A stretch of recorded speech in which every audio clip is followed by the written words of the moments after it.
Oh, sinend sa akin yung mga picture na ayan kasama si Lisa. Anonymosity. Oh, tingnan mo, February 22, nakita niyo yung date? 2023. May hawak po na ebidensya itong si Maharlika na magpapatunay na siya umano ay dati nang gustong suhulan nitong si Mr. James Kumar na umano'y kaibigan ng pamilya Marcos, lalong-lalo na itong si Lisa Marcos. At hindi lang po sa mga Marcos, mga kababayan po natin, abay itong si Mr. Kumar ay close din pala sa mga senador. Kaya tanong po nating mga kababayan, ano nga ba ang trabaho ni Mr. Kumar diyan kay Pangulong Marcos at sa ilang senador? Kasama po itong Senator Jingo Estrada, Chis Escudero at kung sino-sino pang mga senador na nakita po natin na nakipag-picture nga po itong si Kumar na hindi lang bilang ordinaryong tao o taga-suporta, kundi makikita po natin na nakakasama po nila sa ibang event, mga kababayan po natin. At ang revelasyon ni Maharlika nung una niyang binabanatan itong si Liza Marcos at si BBM, abay, tinangka na pala itong suhulan kahit nung nasa Japan siya, mga kababayan po natin. At may picture siya na hawak, mga kababayan. Ngayon hinihimok niya nga po itong si Mr. Morales na dapat ilabas na umano itong ebidensya pa na hawak ni Morales. Ano ito? At yan po yung ating aabangan. Posible sa Lunes po yan, mga kababayan. Sa ngayon, panoorin po natin ang mga revelasyon ni Miss Maharlika sa umano'y tangkang pagsuhol sa kanya nitong Indianong Mikos-Mikos na si James Kumar. Ilabas mo na yan. Huwag nyo nang patagalin yung mga conversation na yan. But ngayon, mga kababayan, balik ako dito kasi gawa-gawa kayo ng batas. So ano yun, naglalaro lang kayo dyan? Nagpipitikan na kayo ng mga itlog nyo kasi laki ng botike? Mga walang bayag, mga, ano yun? Lampayot. Yang si Lisa. Tinawag pang lampayot, ano? Bartek. Yung Gorgor, Bartek. Mga giyatay. So, seriously, see that, mga kababayan, kung may mga bata-bata pa dyan nanonood sa akin, mga 18 anyos ba? See, nakita nyo, mga palangga ko, gawa-gawa, hearing, in aid of jutang ginimis na legislation, tapos ayaw niyang panagutin ang mga lumabag sa batas. Katulad ni Marcos Jr., kung siya sana ay na-raid, di ba? Allegedly, sumingot ng pulburon, di ba? Allegedly, si Maricel. So ayaw niyang panagutin yung mga taong ito na nasasangkot. Ang gusto ni Jinggoy panagutin, ang gusto niyang ika-character assassinate, si Morales na hindi naman sumingot ng pulburon. Yan nga yung napansin natin at hindi lang po tayo yung nakapapansin, kundi ilan sa ating mga kababayan. Kasi pare-pareho po yung kanilang sinasabi na para by scripted po na talagang gusto nilang atakihin agad itong mga kaso ni Morales. So ibig sabihin ba kapag may kaso ang isang tao at may nadiskubre po siya ng mga ganitong klaseng ebidensya, abay hindi na dapat papaniwalaan at napaniwalaan na tunayan ni Mr. Morales na yung mga kinaso sa kanya ay parang walang katotohanan ay na-dismiss na. Kaya palagay ko hindi ito pwedeng gamiting rason na hindi pa dapat paniwalaan itong si Mr. Morales dahil na-dismiss naman ang kanyang kaso. Hindi nga siya na-convict, mga kababayan po natin. So ngayon, ito ang kanilang ginagamit na umano'y kasinungalingan ni Morales. Kaya itong si Maharlika, mukhang may hawak pa rin na ebidensya na mula po sa informant o kay Mr. Morales. Yan po yung ating inaalam sa ngayon, mga kababayan. Nilinaw naman ni Senator Bato, hindi niya nga ipoprosecute itong mga nasa pangalan ng PDEA, itong si Bongbong Marcos at si Maricel Soriano, dahil ito ay 2012 pa. So, nasa kanya na lang kung paano niya patunayan na hindi na siya gumagamit nitong illegal na pulburon. Dahil si Maharlika gigil na gigil po, abay ibubunyag na niya na nga po lahat, mga kababayan po natin, ang hawak niyang ebidensya. Itong litrato na nagpapatunay umano at ang message na sinusuhulan siya ng kalahating milyon. Naku po, maliit po yung kalahating milyon para kay Maharlika dahil kaya niyang kitain yan sa kanyang YouTube channel. So, dapat mas malaki pa, doble, triple yung offer niyo dyan kung gusto niyo talagang patahimikin yan. Rudy Picoy, okay? Kinausap si Morales na pwedeng areglohin na lang, In February 2023, last year, lingid sa inyong kaalam, hindi lingid. I think lingid. Lingid sa akin kaalaman, ito palang James Kumar ay inoferan ako. Si Sas ba nandito? You can, Sas, andyan ka ba? Can you comment? Pwede ka pumunta sa live. Yung ngangabels ko minsan, naging bartek din, katulad ni Lisa eh. Lambartek. Okay. Pebrero 2023 last year. Nasa Japan ako. Nagpa-cute-cute ako doon ng bonggang-bongga. Alright? Okay, this is my story about Japan. 19, 20, 21, 22. Anyway, 5 days dapat ako sa Japan. Eh, ang lola nyo, di ba, ano yata, okay, ang lola Maharlika niyo pumunta ng Japan nang walang, kasi ang bakuna ko isa lang, Johnson & Johnson. One lang, wala na. Ayun, bakit ako nagpabakuna? Dahil sa kajotahan ni Marcos Jr. Yan, kasalanan mang hayop. Kasi sobrang pambubudol mo. Dahil nagpabakuna ako dahil sa'yo. Alam mo yan. Alam mo yan, Lisa. Nung umuwi ako ng Abril. Okay, dami yung kasalanan sa akin. Okay, mukhang healthy naman ako so far. Okay, so pumunta ako ng Japan. Hinarang ako na quarantine ako for 2 days. 2 days. Yeah, I think 2 days. 2 days or 48 hours. Anyway, na-quarantine ako ng bonggang-bongga kasi wala akong booster. Okay? So, nag-check-in ako sa hotel ng bonggang-bongga. Hindi nyo alam, pero nagbablog pa rin ako. Naka-quarantine ako noon. Hello, ba't ko naman sasabihin? Ngayon ko lang binuking. Na-quarantine ako. So, for 2 days, 5 days na naman kami sa Japan. So, nasa yung 2 days ko ng bonggang-bongga. 2 days or 3, I think 3 days. Whatever. Okay? Ngayon, mga palangga. Maria Charissa, thank you. Okay, si Palangga. Si Marie Chris Gobrin, thank you, Palangga. Okay. Na-quarantine ako. So, that's, I think, the next day, rumampa na kami sa Japan. February 21, 2023, I will show you evidence. Habang nagla-live selling kami sa Japan, kasi yung kaibigan ko, okay, may mga kakontak-kontak doon sa mga, mga alaalahas. Na, okay, pinost ni Sase, na bibigyan daw ako ng kalahating milyong piso. Alright? Bibigyan kalahating milyon. Ang cheap naman. Diba? Chipanga. So yan nga po mga kababayan po natin, kasi itong kalahating milyon, alam natin na barya lang ito kay Miss Maharlika, kaya maliit lang ito sa kanya. Pero hindi naman direct na sinasabi mga kababayan na umano ito ay suhol sa kanyang pananahimik. Kundi ang sinasabi lang ay ito umano ay gagamitin niya, parang gagamitin as charity po. Yun ang sinasabi ng umano Indian community na ang pinaka nag-uutos umano ay itong si Mr. James Kumar, na pinangalanan po ni Mr. Morales na umano isa sa gustong magpapatahimik, magugurgor o magsusuhol sa kanya whatsoever mga kababayan, basta't manahimik lang siya at hindi na sumipot sa Senado. Panghingi. Etos lang yun. Okay? Konting yabang na tayo ng konti. Sila ba pwede magyabang? Okay. Anyway, eto na. So itong kalahating milyon na ito, inoffer ng bonggang-bongga sa akin ng random person na hindi ko naman kakilala. Alright? Hindi ko siya kakilala. Ngayon mga kababayan, minessage ko kay Sas at saka kay Pebbles Talakera. Okay? Ngayon, eto na ang mga chika. Hinanap ko ang facture dito, ya. Okay, hinanap natin ng bonggang-bongga. Alright? So, nandito, nakasave. Okay, ng bonggang-bongga. Ito na. Okay? Pinost ni Sas. Ito si David Bowie. Okay, ito Pinost siya ni Sas. Ayan. Nakita nyo yan? Napakita ko yan. Yan yung picture na yan. Ayan si James Kumar. Okay? Pero ipapakita ko siya. Okay? Mamaya na yan. Pakita ko lang yung ebidensya. Yung date. Hindi ko kilala si James Kumar. Okay? Hindi ko siya kilala sa buong okay. February 21, 2023. Ayan, nakita nyo tong date? Sinend ko sa akin nang nag-message sa akin kung sino ang gustong magbigay ng kalahating milyon. Habang nagla-live kami, sabi ko pa nga actually, tinake down kasi nila yung Maharlika ko Tsaka Maharlika Boljaqueran, nando doon Hinanap ko bago tayo mag-live. Ang sabi ko, bakit naman ako bibigyan? Ano yan? Suhol?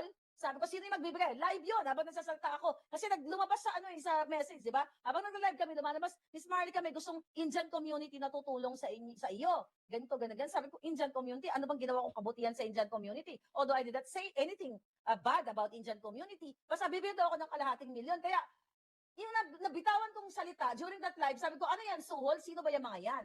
Pero actually, nag-engage ako dito. Tapos sabi ni Miss Maharlika, bibili kami ng alas. At itong ano na to, itong taong nag-message sa akin, nag-mine pa nga. Oh, yung mga nakapanood ng live na yon, nag-mine pa 25,000 worth na alahas, hindi naman binili ng yawa. Hindi tuloy nakabenta yung mga kaibigan ko. Okay, here. Ito yung date ng picture. Okay? Ito yung papakita natin ng bungay. Ayan, February 20. So ayan po ha, nakita po natin mga kababayan, napakalinaw po. February 21, 2023 pa ito oh. So which is sinasabi ni Miss Maharlika na umano'y ito yung panunuhol na ginagawa sa kanya nitong si Mr. Kumar. Nagsisimula na nga siya, naglalabas ng mga expose sa umano'y puting ahas at ang kanyang binabanata niya rito ay si Lisa Marcos. So malinaw po mga kababayan po natin na talagang dikit po itong si Mr. Kumar sa pamilya Marcos dito sa administrasyong Marcos. At hindi natin alam kung ano po yung nasa likod ng pagiging dikit po nito. Dahil ba sa pagiging isang leader ng Indian community, malaking negosyante, big time, o posibleng may illegal pa ito na ginagawa sa ating bansa. Mga kababayan po natin, nagiging legal lang dahil kasabwat, kakilala, kaibigan niya yung nasa gobyerno. Na kahit po itong si Senator Bato, nung ibinanggit po ni Mr. Morales, itong pangalang Mr. James Kumar, abay sumagot, nakakilala niya at sinabing ipapatawag na ngayong Lunes, mga kababayan. So, alam natin na yung mga ganitong klaseng tao, talagang hindi yan magsasabi ng katotohanan at magdi-deny pa rin yan. At imbis na talagang mapatunayan pa, lalo itong mga allegation ni Mr. Morales ay pilit nila itong dinidistract. 2023. Ayan po, yan binessage sa akin, yan po siya, sabi ganon. Yan ay, yan yung magbibigay daw. Ayan, Manjinder James Kumar. Ayan, sinend yung picture kasama si Lisa. Okay, pakita ko sa inyo na February 21 yan. Okay?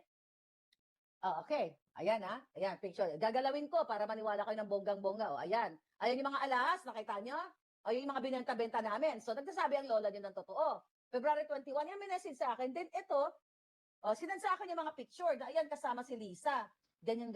Malinaw po mga kababayan po natin yung pagmumukha ni Lisa na talagang dikit na dikit sa sinasabing umano'y gustong makipag-ariglo o yun nga ang kanilang opsyon umano, ariglo o posibleng ipag-urgor itong si Morales. At tingnan niyo po dikit na dikit dito kay Ma'am Shi, mga kababayan po natin. Nako po na lang talaga. Yan. Pero during that time, binubonjak mo na to si Lisa. Kaya sabi ko, putang ina, kaibigan to ni Lisa, suhol to. Diba? Suhol to. Yun ang sa mind. Kaya ang nasabi ko during that time, suhol to. Para makita ko sa inyong ebidensya na nasa Japan ako, nasa Japan Laboratory Tech. O yan, nagbiga din kami dyan ng mga palangga ko. Ayan, kaibigan ko. Ayan, February. O, nagiga-iga kami dyan. O, ayan. Anyway, so yun. 22 na yan eh. Okay? May message ako. Kaya nga itong message, pinost ni Sas, ito ang nakalagay. Okay? Sabi ni Sas, attempted bribery last year from someone claiming to represent James Kumar. Pinost si Sas. Kaya nga nag-post ako doon, sabi ko, baby girl, live na natin. Kaya lang, hindi ako available kagabi. Okay? Sabi nung nag-message sa amin, I hope you can also protect our anonymity. Mo, February 22, nakita nyo yung date? 2023. Okay? Ayan ang sabi sa amin. By the way, the Indian community wants to send you token of appreciation, 500,000 cash dahil fans and supporters mo daw sila. They like your passion and advocacy to our country. You can use it sa mga social and humanitarian activities. Allergic ako sa mga ganyan. So sabi ko, budol to. Kaya, nag-usap-usap kami. Nag-send kami, kahit sa Japan ako noon, chika-chika kami ni Sas, pare-pareho kaming sinendan. Tapos may ginamit pa to Sas na, ito, ang sabi ni Sas, when Morales named a certain James Kumar, it sounded familiar, and indeed, he is. Last year, in February 2023, after I spoke against EDCA, David Bowie of Star Image, ayan, natandaan ko yan, Fam was so insistent on having a meeting with me that he attempted to bribe two of my friends to convince me to meet with him. I didn't talk to David Bowie, sabi niya, Sas. But this guy also message, ako nga, Boljakan, tinaga ko ni Sas, and Pebbles, Maharlika shared to me the message sent by David Bowie. And ayun nga, Bowie said he is representing James Kumar and willing to give 500,000 pesos. At sabi niya, attached is that message David Bowie sent to Maharlika. O, di ba? Which she also shared to me at sabay-sabay kaming kinontak. Ayan, sinerd ko kay Sas. Ayan ang message si Sas. Okay, ayan o. Ano yan? Ito pala. Ayan, basahin nyo lang kay Sas. Okay, so, itong bawi na ito, may conversation nga doon sa dati kong page sa tinanggal ni Lisa. Gusto pa niya makipagkita sa akin sa Japan. Tama yung kaya sabi ko, putragis, namimit ko na pala itong mga ito. Malay ko ba? Sa dami-dami ng tao, tatanungin ko ba, uy, kidnapper ka ba? Uy, rapist ka ba? Uy, snatcher ka ba? Siyempre, pag in-introduce sa'yo, sabihin mo lang, hi, hello, oh, this is Chucho. Pero hindi ako nag-pay attention kung sino yung mga tao yun. Sa dami-dami na makilala mo doon sa mga ganong event, iisa-isahin ko pa ba yun? Ililista ko ba, markahan ko, ito si Kumar to. Titignan ko nga to, isi-CI ko nga to kung anong pinagagawa nito. So tingnan nyo talagang nagkataon lang talaga at naisip din ni Miss Maharlika itong mga picture na ito at magpapatunay na talagang close nga ito kay Lisa Marcos. Itong si Mr. Kumar. At ngayon ay napangalanan din na umano isa sa nag-aariglo dito kay Mr. Morales. Kaya isa po talaga sa dapat natin siguro makita, marinig ay ang kanilang usapan na sinasabi po ni Mr. Morales. Kasi ako, mas may tiwala pa ako kay Mr. Morales at sa PDEA. So ako, paniwalaan ko itong sinasabi ni Mr. Morales. Pero sa PDEA, alam ko nagsisinungaling ito. Lalo na po ang ilang senador po natin na gusto pang sirain po itong credibility ni Morales.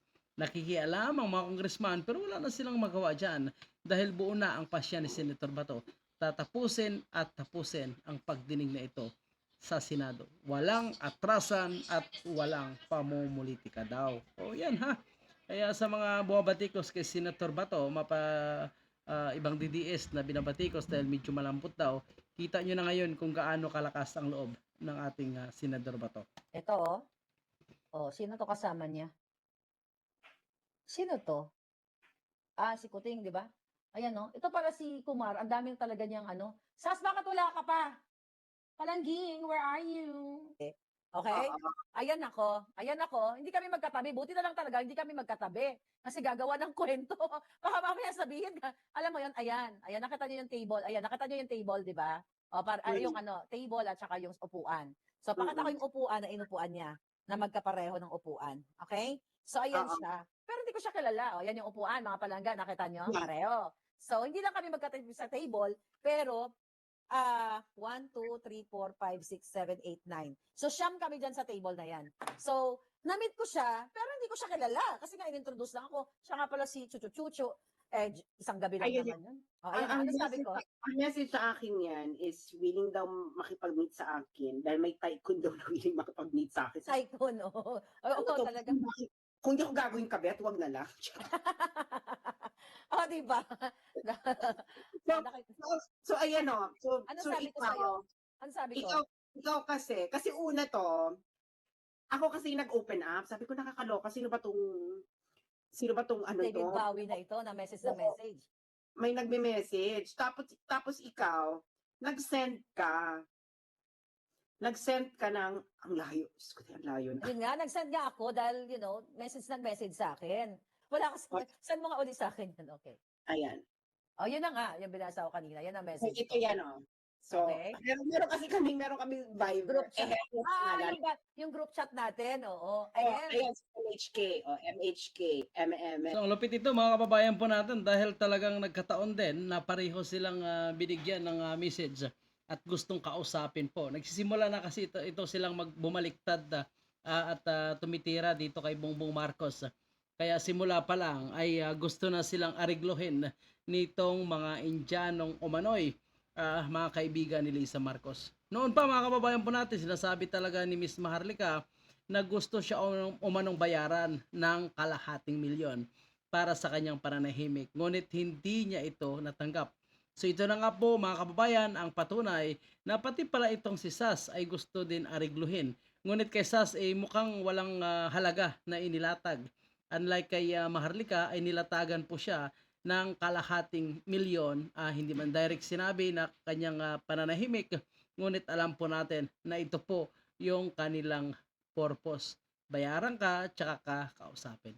So ngayon, ito na po dahan-dahan na po lumalabas ang kanilang katarantaduhan at gumagamit pa sila ng Indian National para gipitin at patahimikin ang ilan sa mga bumabati ko sa kanila at nagsasalita ng kanilang katarantaduhan. Kababayan, kung nagustuhan nyo po ang video ito, huwag kalimutan mag-subscribe, mag-like. Kung kayo ay may komento, comment na po para malaman natin ang inyong saloobin patungkol sa isyong ito. Maraming salamat.